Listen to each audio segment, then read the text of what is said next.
Pada kesempatan kali ini kita akan melanjutkan pembahasan dari Sahih Hadis Qudsi, dan kita akan membahas tentang hadis yang ke-22 tentang rahmat Allah Subhanahu wa taala mengalahkan murkanya.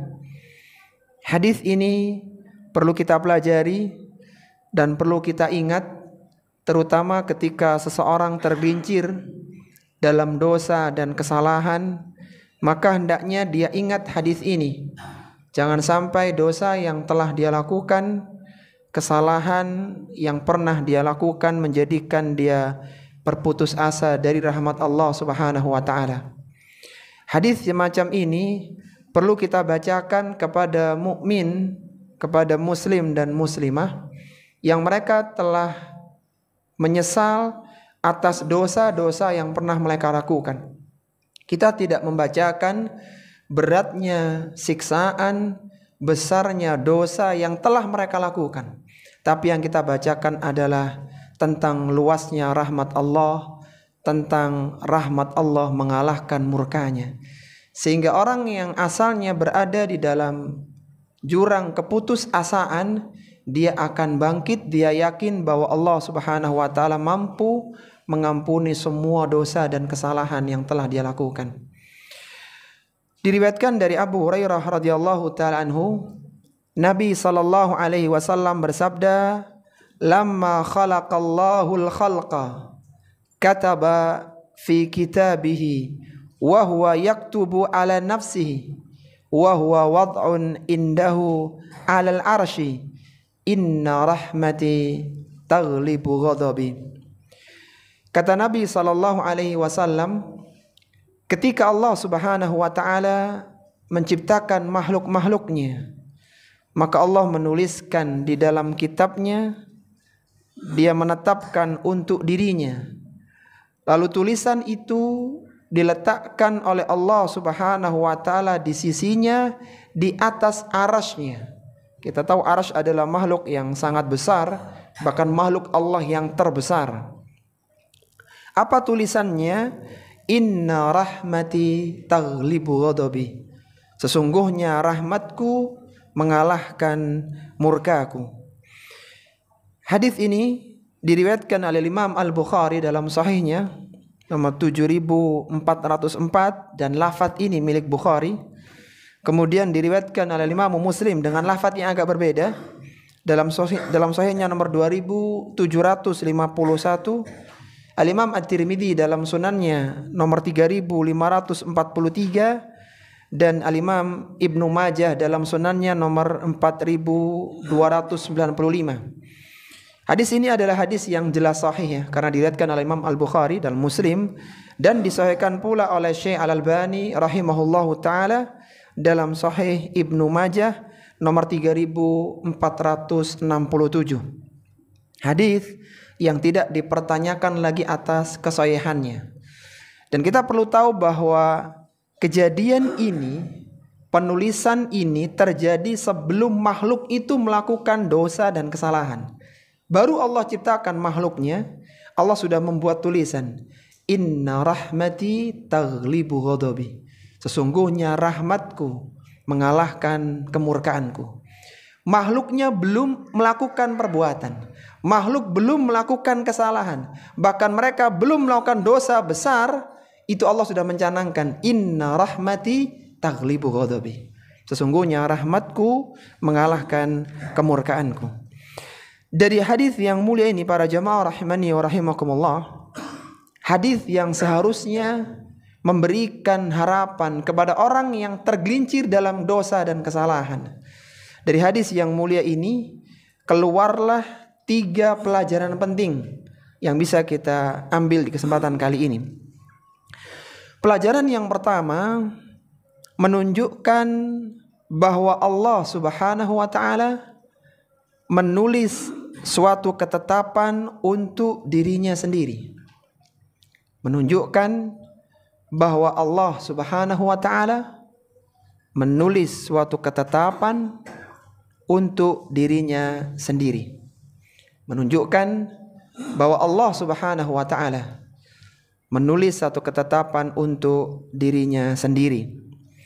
Sebagaimana disebutkan di awal hadis, lamma khalaqallahul khalqa, ketika Allah Subhanahu wa taala menciptakan makhluknya, kataba fi kitabihi wa huwa yaktubu ala nafsihi, Allah menuliskan di dalam kitabnya dan menetapkan untuk dirinya. Jadi Allah menulis untuk dirinya sendiri, untuk zat Allah Subhanahu wa taala yang maha agung lagi maha mulia. Dan penulisan itu terjadi sebelum Allah menciptakan makhluknya.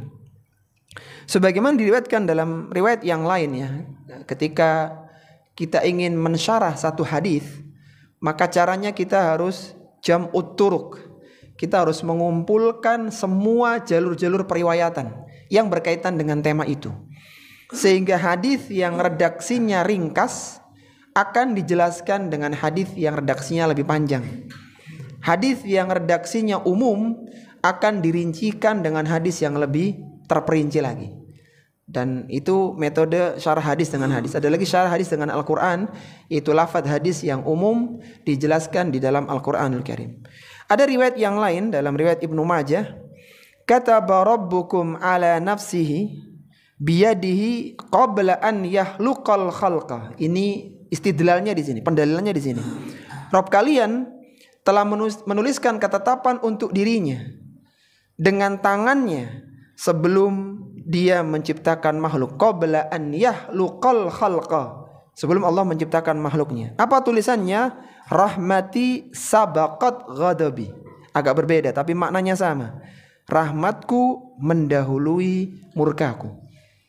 Intinya Allah itu terkadang membuat sebuah ketetapan untuk dirinya sendiri, ditulis, dan itu kalau dalam kaitannya dengan masalah ini, penulisan itu terjadi sebelum makhluk itu diciptakan. Dan antum bisa bayangkan, makhluknya belum ada, makhluknya belum berbuat, makhluknya belum berbuat dosa, Allah sudah berikan jaminan, inna rahmati taghlibu ghadabi.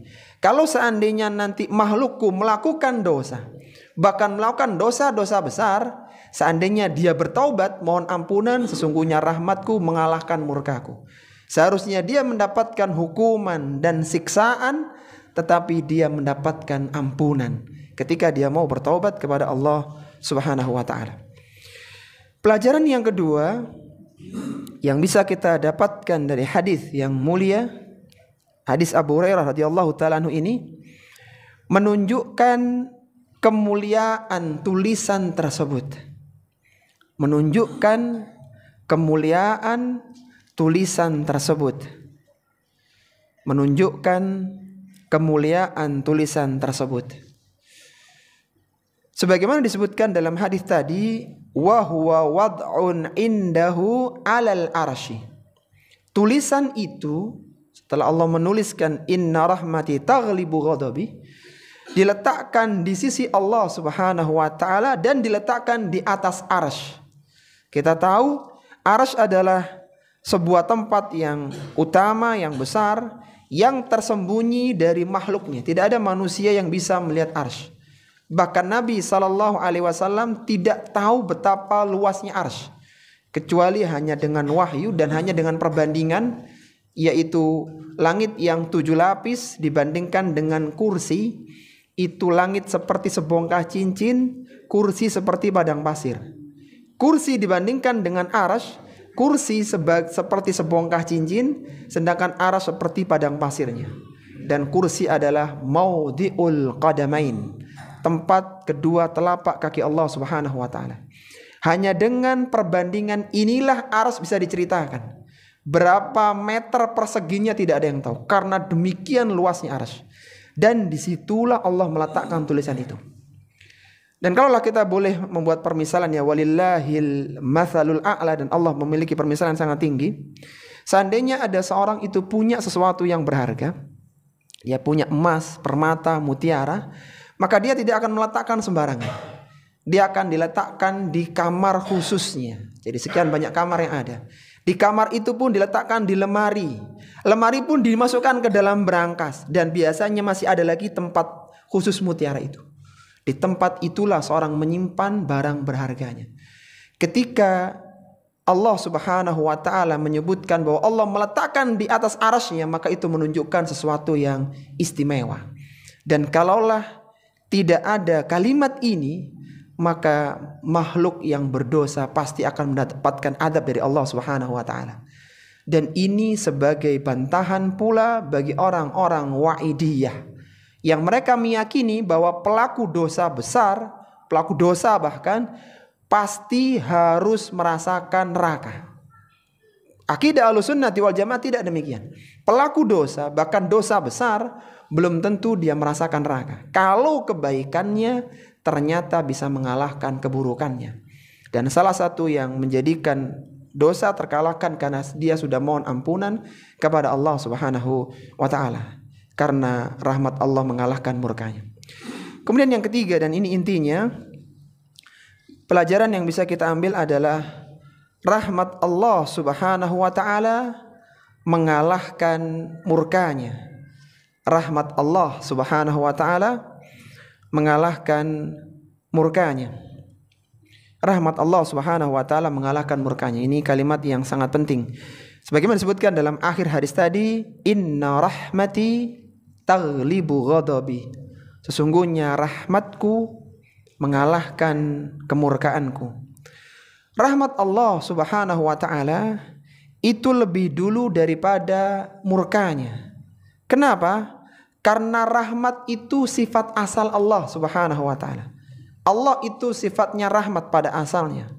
Sedangkan murka, sifat murka Allah Subhanahu wa ta'ala baru muncul ketika ada hamba yang melakukan kesalahan atau kedurhakaan. Baru muncul kemurkaan Allah Subhanahu wa ta'ala. Tapi pada asalnya sifat Allah itu adalah rahmat. Allah merahmati hambanya. Kapan Allah murka? Ketika ada hamba yang melakukan dosa dan kedurhakaan, baru muncul kemurkaan Allah. Jadi kalaulah tidak ada hamba yang berdosa, Allah tidak murka. Sehingga yang muncul adalah rahmat Allah Subhanahu wa ta'ala. Sehingga inna rahmati taghlibu ghadabi, maksudnya pada asalnya sifat Allah itu rahmah. Allah baru murka kalau hamba melakukan dosa dan durhaka. Kemudian yang kedua, yang dimaksud dengan inna rahmati taghlibu ghadabi, maksudnya adalah jumlah hamba yang mendapatkan rahmat Allah Subhanahu wa ta'ala itu jauh lebih banyak dibandingkan dengan jumlah hamba yang mendapatkan murkanya. Betapa banyak hamba yang sebenarnya dia tidak layak mendapatkan rahmat, namun dia mendapatkan limpahan rahmat Allah Subhanahu wa ta'ala. Berbeda dengan murka. Ada orang itu, jadi ketika seorang itu melakukan dosa, maka baru Allah memberikan murka.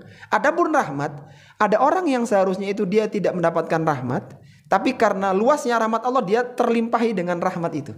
Tapi murka tidak Allah berikan, kecuali kepada orang yang melakukan dosa dan kesalahan. Contohnya ya, disebutkan oleh para ulama syurah.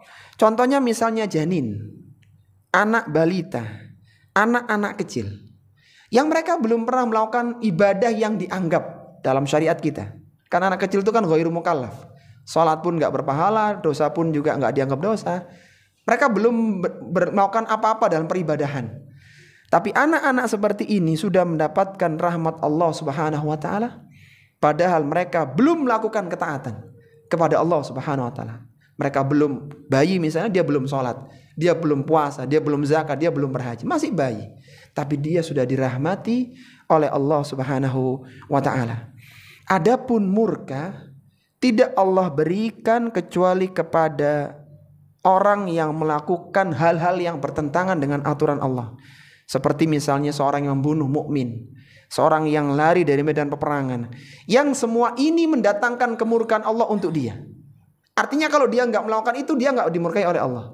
Begitu dia melakukan itu, Allah baru murka. Beda dengan bayi tadi, dia tidak melakukan apa-apa sudah mendapatkan rahmat Allah Subhanahu wa ta'ala. Sehingga pemaknaan yang kedua, inna rahmati taghlibu ghadabi, maksudnya jumlah hamba yang mendapatkan rahmat jauh lebih banyak dibandingkan dengan jumlah hamba yang mendapatkan kemurkaan Allah Subhanahu wa ta'ala. Sebagaimana Allah Subhanahu wa taala firmankan dalam Al-Qur'an sebagai contoh ya. Ini yang kemurkaan Allah. Allah berfirman dalam surat An-Nisa pada ayat yang ke-93, "Wa may yaqtul mu'minan muta'ammidan." Barang siapa yang membunuh mukmin dengan sengaja. Jadi sengaja dibunuh mukmin itu, ini dosanya besar sekali. Sampai terbunuhnya seorang mukmin itu lebih berat bagi Allah daripada hancurnya seluruh dunia. Kata Nabi sallallahu alaihi wasallam, "La zawalud dunya ahwanu indallahi min qatli rajulin muslim." Hancurnya dunia ini itu lebih ringan bagi Allah daripada terbunuhnya satu orang muslim. Nah, kalau ada orang yang sengaja membunuh orang yang beriman, apapun alasannya, apalagi alasan yang tidak dibenarkan, apa balasannya? Fajazauhu jahannam. Maka baginya ancaman neraka jahanam. Khalidan fiha. Dia kekal di dalamnya. Kemudian Allah mengatakan, wa ghadiballahu alaihim. Dan Allah murka kepadanya. Kenapa Allah murka? Karena dia melakukan dosa. Seandainya dia tidak membunuh, Allah tidak murka. Jadi ketika dia membunuh seorang mukmin dengan sengaja, maka diancam dengan neraka. Wa ghadiballahu alaihim. Allah murka kepadanya. Wa la'anahu. Allah melaknatnya. Wa addalahu adzaban azima. Dan Allah telah menyediakan baginya siksaan yang besar. Kapan orang ini dimurkai oleh Allah? Kapan orang yang dimurkai oleh Allah? Setelah membunuh dengan sengaja. Seandainya dia tidak membunuh, Allah tidak murka. Jadi kemurkaan baru datang ketika dia melakukan dosa dan kesalahan. Contoh yang kedua, dalam surat Al-Anfal ayat yang ke-16, wa may yuwallihim yauma idzin duburahu. Pada hari yang mereka itu mundur ke belakang, illa mutaharrifal liqitalin, kecuali karena strategi perang, au mutajayyizan ila fi'atin, kecuali dia bergabung dengan pasukan yang lain. Jadi ada orang yang perang kemudian dia mundur ke belakang, bukan karena strategi perang, bukan karena ingin gabung dengan kelompok yang besar.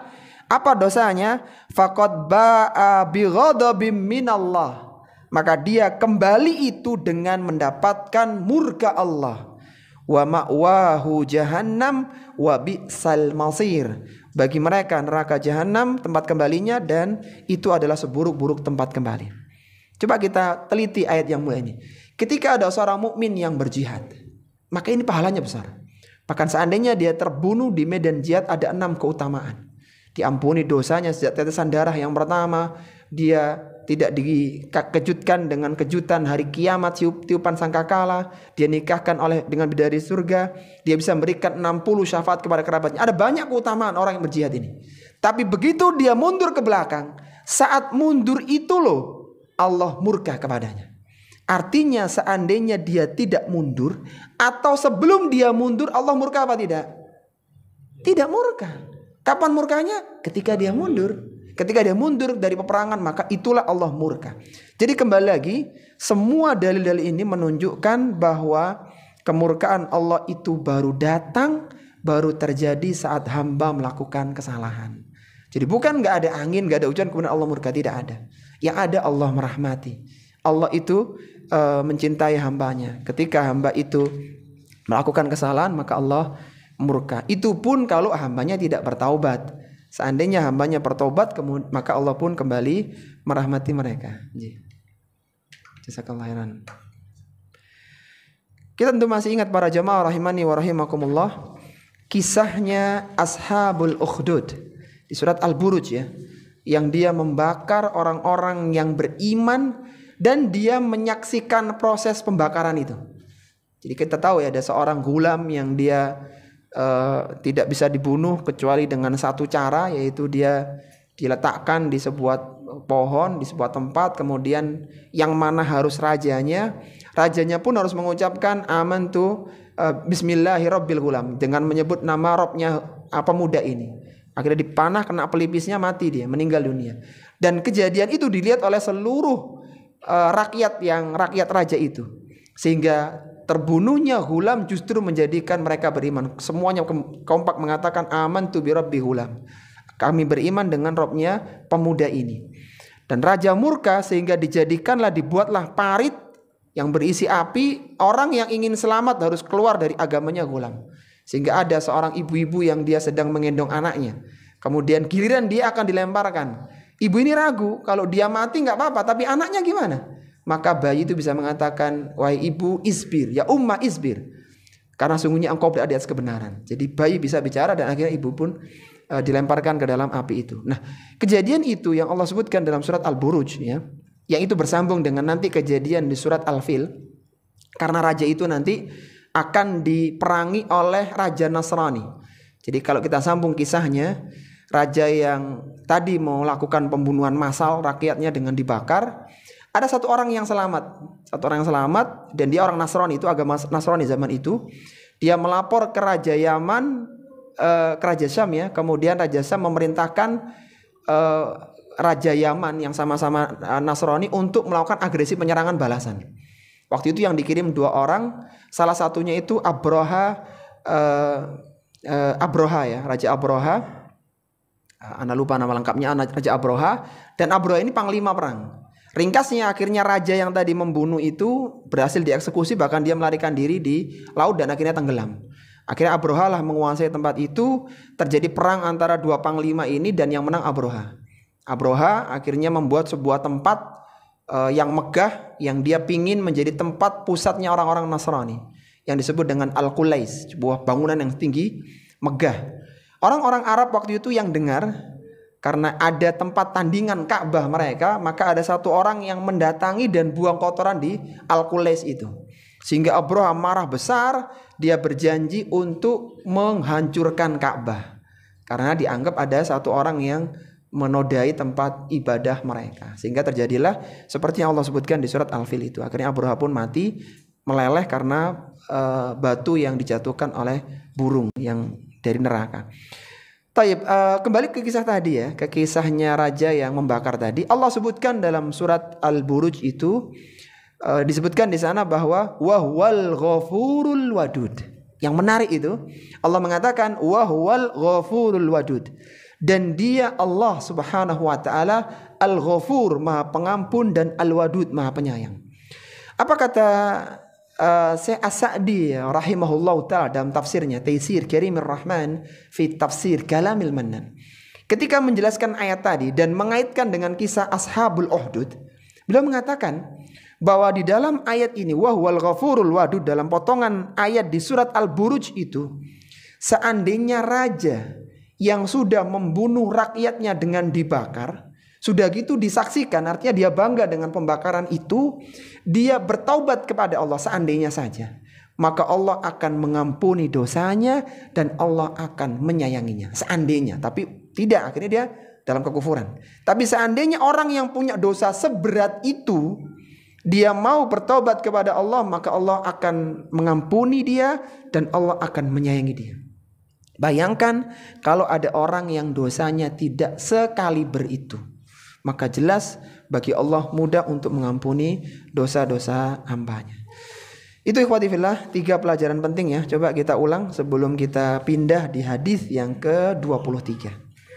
Ada 3 pelajaran penting tadi. Apa yang pertama? Menunjukkan Allah menulis sesuatu ketetapan untuk dirinya sendiri, Masya Allah. Yang kedua, menunjukkan kemuliaan tulisan tersebut. Yang ketiga, rahmat Allah mengalahkan murkanya. Tadi pesan anak tadi ya, antum ingat hadis ini, terutama ketika seorang tergelincir dalam dosa dan kesalahan, terutama ketika ada orang yang melaporkan dia sudah menyesal dengan dosanya. Antum jangan bacakan ayat-ayat ancaman. Orang yang berzina begini, orang yang bunuh, jangan itu. Tapi katakan, Allah berfirman dalam hadis qudsinya, inna rahmati taghlibu ghadabi. Agar terbangun dia, Masya Allah, dosaku tidak ada apa-apanya dengan rahmat Allah yang sangat luas.